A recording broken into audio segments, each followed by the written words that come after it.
Sa Biblia, ang mga Nephilim ay inilarawan bilang mga higante at mga makapangyarihang nilalang na nagmula sa paghahalo ng mga anak ng Diyos at mga anak ng tao. Sinasabing ang mga Nephilim ay malalaki at makakapal ang katawan na nagbigay sa kanila ng natatanging katangian na nagdudulot ng takot sa mga tao. Ang pangalan nilang Nephilim ay kadalasang isinasalin bilang mga nagkasala na naglalarawan ng kanilang koneksyon sa paghihirap ng sangkatauhan.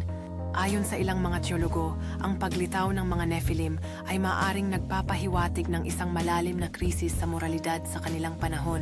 Maraming mga alamat at kwento ang umiikot sa mga Nephilim na nagdala ng hindi pagkakaintindihan at mga tanong tungkol sa kanilang tunay na pinagmulan at layunin. Sa mga moderno at kontemporaryong interpretasyon, ang mga Nephilim ay madalas na inilarawan bilang simbolo ng labis na kapangyarihan at kasakiman ng tao.